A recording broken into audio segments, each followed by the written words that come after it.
Pertama terkait dengan jumlah kursi kemungkinan akan berubah dengan apa yang sudah disampaikan oleh Pak Kadis Jambil bahwa jumlah penduduk kita 395,8 sekian, 837 kurang lebih 4.100 sekian. Nah, kemudian apa itu nanti berdampak ke daerah pemilihan di Kabupaten Wajo? Apakah ada penggabungan atau seperti apa untuk melihat dengan 7 asas untuk melihat pembentukan daerah pemilihan tersebut. Tapi sebelum saya sampai sejauh saya ingin mengulas kembali bahwa aturan main kita dalam pemilu 2024 ini itu tidak berubah. Masih kita menggunakan Undang-Undang Nomor 7 Tahun 2017. Pada saat itulah ditetapkan undang-undang pemilu dilakukan secara serentak. Pada hari yang sama, pemilihan presiden, pemilihan DPD, DPR RI, DPR provinsi, dan DPRD kabupaten. Lahirnya undang-undang ini mencabut 3 undang-undang terkait dengan penyelenggaraan pemilu, terkait dengan pemilihan presiden, dan terkait dengan pemilu.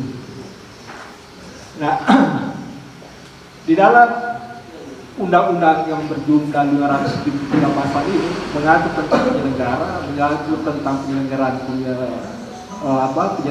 penyelenggaraan pemilu dan pelaksanaan pemilu. Pelaksanaan pemilu ada 3, ada 2, ada pemilihan presiden dan ada pemilu legislatif sesuai dengan tingkatan. Nah, untuk mendapatkan yang namanya anggota dewan setiap tingkatan itu dihitung bukan lagi per 10.000 orang, tetapi langsung di rentang angka jumlah penduduk setiap. Misalnya untuk DPRD kabupaten itu langsung ditentukan rentang jumlahnya. Sudah disampaikan tadi oleh KPU bahwa anggota DPRD kabupaten itu adalah 20 sampai dengan 55 dengan melihat komposisi jumlah penduduk. Kalau kita di Wajo itu rentang suaranya antara 300 lebih sampai dengan 400, karena kita 300 lebih, 301 itu berarti sudah lebih dari 300.000. Nah, kalau dalam tempo ya sudah disampaikan tadi bahwa DKB, sementara kalau data yang diserahkan ke KPU itu adalah data agregat kependudukan semester pertama. Nah, itu semester pertama sudah di per Juni, kemudian semester kedua bulan Desember, otomatis tidak mungkin lagi semester kedua yang diserahkan. Otomatis saya kira kalau menurut saya inilah data yang dijadikan acuan oleh KPU untuk menentukan daerah pemilihan jumlah anggota DPR dan jumlah anggota DPRD Kabupaten Wajo dan memetakan dapil di Kabupaten Wajo pada pemilu 2024 yang akan datang. Artinya apa? Bahwa akan ada pengurangan jumlah anggota dewan dari 40 jadi 35. Saya kira 2 pemilu terakhirlah memang Kabupaten Wajo mengalami kenaikan angka anggota dewan dari 35 jadi 40 dan kembali lagi ke 35 kalau hasil pendataan data kependudukan bersih itu tidak berubah lagi. Dan sekira itu akan diserahkan nanti pada tanggal 14 Oktober kalau sesuai dengan tahapan dan jadwal pemilu yang ditetapkan oleh KPU. Dari ketua partai, saya mulai dari Partai Kebangkitan Bangsa. Kita berada pada wilayah negara yang tentu kita menganut dengan sistem hukum yang pasti bahwa segala sesuatu, keputusan-keputusan, kebijakan dan sebagainya itu tetap harus kita mengacu kepada sebuah undang-undang atau regulasi. Ini pada 9 Juli beberapa hari, 2-3 hari yang lalu, itu baik KPU maupun DPR RI dan pemerintah dalam hal ini Presiden masih berpeluang ada perubahan di dalam undang-undang itu dengan melalui Perpu, karena sudah tidak bisa dilakukan pembahasan oleh kewenangan di Dukcapil sampai kecamatan ke desa untuk percepat ini. Terlepas dari kepentingan anggaran yang tidak memenuhi, itu kita tidak tahu. Jadi harapan kami partai politik untuk KPU sebenarnya begini, kalau bukan kita tidak bisa melawan ini undang-undang, karena itu sudah diatur jelas di pasal 192 tentang penentuan jumlah kursi 400 sampai 540. Nah kita ini cuma 300 sampai 400, berarti cuma 35 misalnya. Jadi prinsip ketaatan pada sistem pemilihan proporsional itu bisa penuhi. Artinya kami partai politik baru harus kasih ruang juga masa bertanding. Jangan sampai bukan berarti didudukkan ruang kalau lebih kecil, tapi kita mau prinsip ketaatan pada sistem politik, pada sistem pemilihan proporsional penuhi. Artinya jumlah kursi harus dimaksimalkan 6 sampai 10 lah di rata-ratanya. Itu kalau di keputusan KPU kita itu memenuhi prinsip itu supaya kita punya kesetaraan nilai nanti suara masyarakat kita terwakilkan. Itu kami harapkan di KPU. Itu catatan kami dari Partai Golongan yang harus dipenuhi. Artinya kalau memang harga mati 35 kursi itu badai. Mudah memperhatikan prinsip-prinsip ini tentunya. Jangan sampai karena saya jujur sudah bisa memprediksi kalau tidak berubah dapil, maka akan terjadi gejolak politik yang semakin kita takutkan ini tidak normatif lagi. Artinya pertarungan semakin liar ini. Kalau tidak ada ini. Mari kita cari solusi. Karena tidak perlu kita urai, karena kita persoalannya di persoalan jumlah penduduk.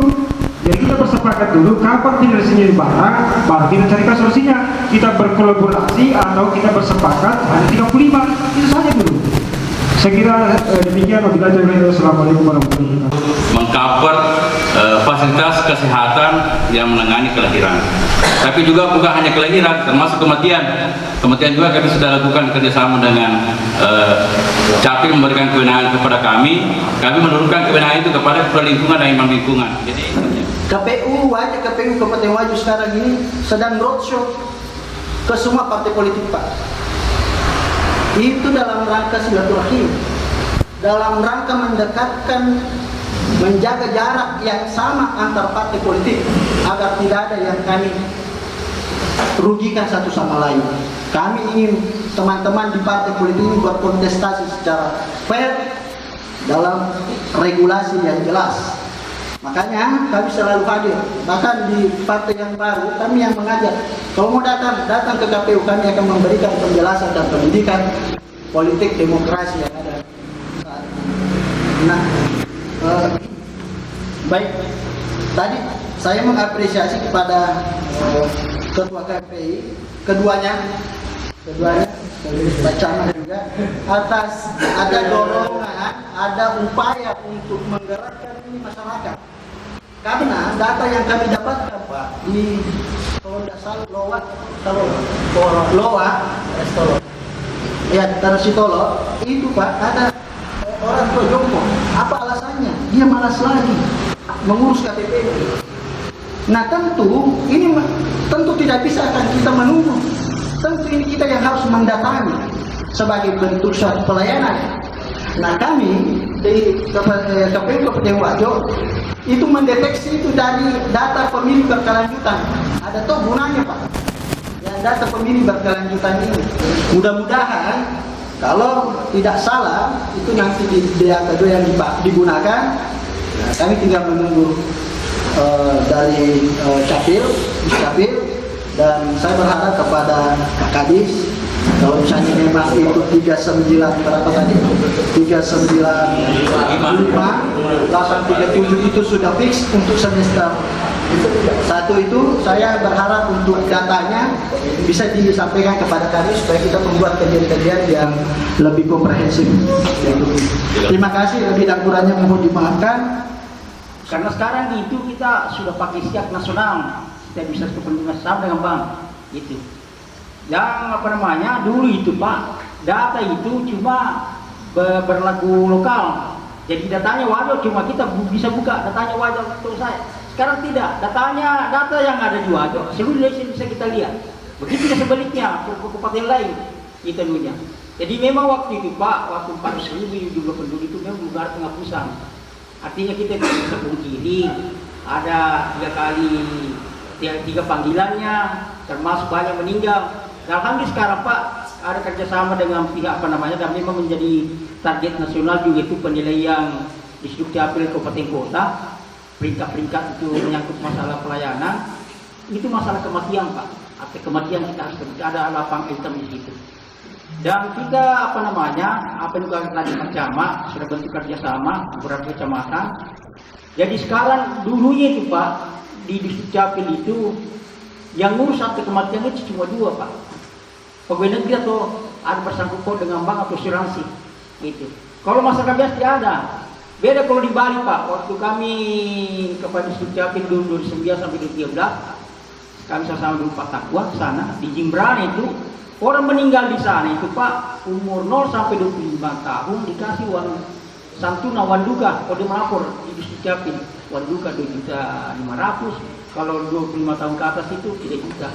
Jadi orang berlomba laporkan kematiannya. Sedangkan ini sudah diamanatkan di Undang-Undang 24 tahun 2013. Itu Undang-Undang pengganti Undang-Undang 23 tahun 2006. Di pasal 44 dikatakan di situ bahwa setiap kematian wajib dilaporkan oleh ketua RT atau nama sejenisnya paling lambat 30 hari. Itu yang Pak.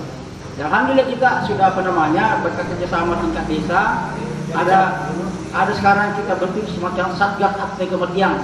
Jadi sebelum dikebumikan itu yang bersangkutan almarhum sudah setiap kematiannya di daerahnya Pak. Langsung di print di di kecamatan desa di itunya. Dan menyangkut masalah perekaman penduduk yang non permanen jadi Pak.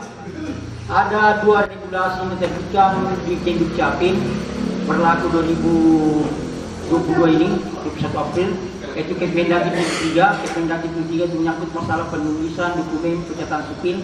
Jadi mulai berlaku 21 April 2022 penulisan nama itu tidak memakai lagi gelar agama atau gelar akademik. Dan paling banyak menggunakan 2 suku kata. 2 kata tidak bisa lagi nama Ali saja, harus ada Muhammad Ali atau Arya Seraya. Jadi itulah tadi diskusi kita pada malam hari ini. Di diskusi kami berseri dengan tema kursi DPRD Wajo tetap atau berkurang. Mudah-mudahan ada kesimpulan yang bisa kita berikan dan ada rekomendasi yang keluar dari Majelis Daerah Korps Alumni Himpunan Mahasiswa Islam. Terima kasih. Bila taufiq wal hidayah. Assalamualaikum warahmatullahi wabarakatuh.